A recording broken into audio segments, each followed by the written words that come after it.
Alright, welcome back to another video. Today we're going to be talking about the work the model is required to do. So if you're a model and you're looking to get an OnlyFans agency, you don't know what you would be doing if you did get them, or the difference between how you'd be working now compared to what you'd be working under an agency. So we're going to talk through that today. Yeah, it's also a common problem for agencies because a lot of agencies don't actually know, should I just get my model to make content, or should I get her to run her socials, or should I get her to do the whole thing and just tell her what to do? Like, there's a lot of confusion, and a lot of people overwork their models, and there's different problems with that. And some people don't do their share of the work as a management agency, which is obviously a big problem because then you get upset models, and then you get people leaving, and then no one's happy. So it's important to give them the right workload in order so they can do their job, basically. So we're starting off with why a model gets an agency. So they get an agency because there's a lot of workload they've got to manage. So this could be OnlyFans, social media, creating content, the list goes on. So what you're going to be taking over so they don't have to control it. So obviously a model's quite lazy.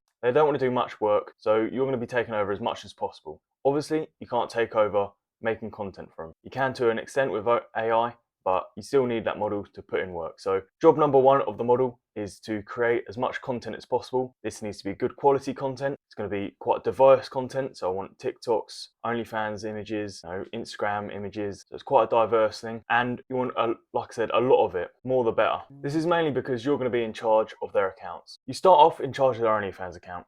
If they have social media accounts, you can then take management of that.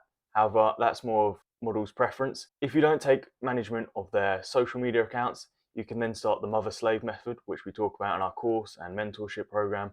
But the mother-slave method, we just make alternative accounts to filter in customers. So what should you be doing? Or what do we do, at least? Basically, all we do is get our models on a Google Drive folder and they upload content. We give them a little plan, we tell them what to upload, and they upload it, and then that's literally all they do. So they work, once, twice a month, and that's literally all they do.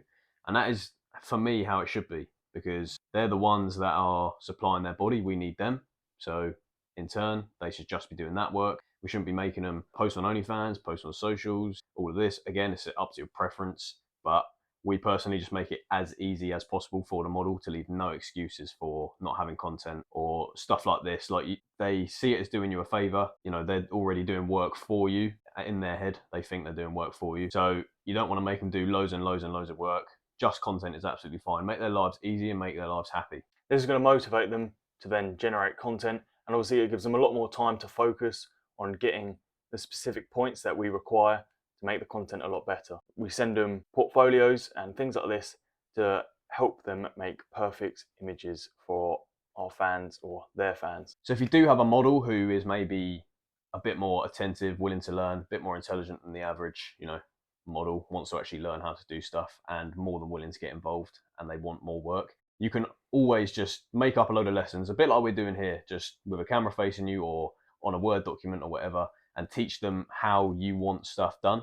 And then obviously in turn, they will start doing that to teach them when to post, how to post, what to post on Instagram, Twitter, OnlyFans, etc. So, and then you're essentially running as a consulting business. So maybe you just supply chatters, or maybe you just run OnlyFans and they run the socials. There's a massive gap with different models. So some models may need more attention than others, and some may need more work than others to sort of fulfill their time and feel happy.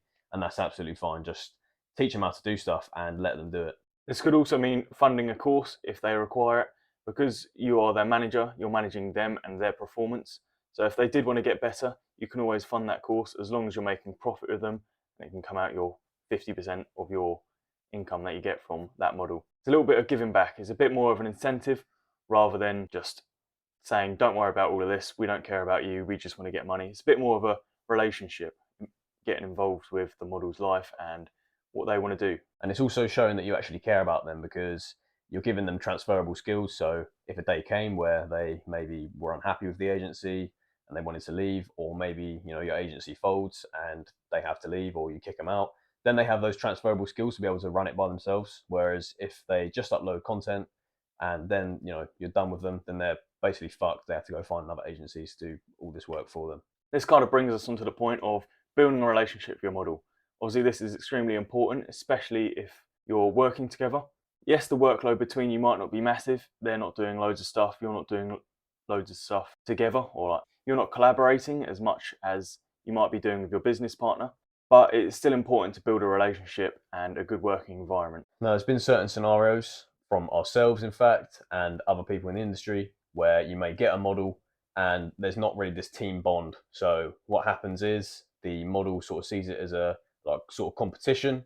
So they'll set up a Fansly or a Telegram premium or an Instagram premium. They think, oh, I'll get 100% of the revenue with this, and I don't have to share it with these cunts. So it's absolutely perfect. And then what happens is they'll just promote that on their socials and they'll put all their effort into that, and then they won't really be funding your OnlyFans side. So you don't really want any confusion there. You want to make sure that this is their number one goal and they're going to promote this and they're going to actually go with it. But in turn, you obviously have to provide results and provide a nice, friendly, welcoming team environment. So once again, you're working together. She's not working for you. You're not working for her. You're working together.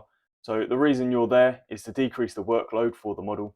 Obviously, she might be struggling or might need a bit more knowledge. So you're there to boost the profits, decrease the workload. And if the model is taking away the fans, or let's say she wants to run her Instagram and she's diverting the fans to, let's say, Telegram or Fansly, something like that, then that's going to cause problems, because then she's taking on more workload and then there's no reason to have a management. So you need to let her know that you're here to help, not here to compete. So when working with your models, the best way to form a good relationship is just to not be a cunt. So sorry for my fucking French, but with this, what I mean is, if the model isn't supplying content, don't start insulting them, don't start harassing them. Just say, we need this content because we're trying to help you out here. Please, can you supply it?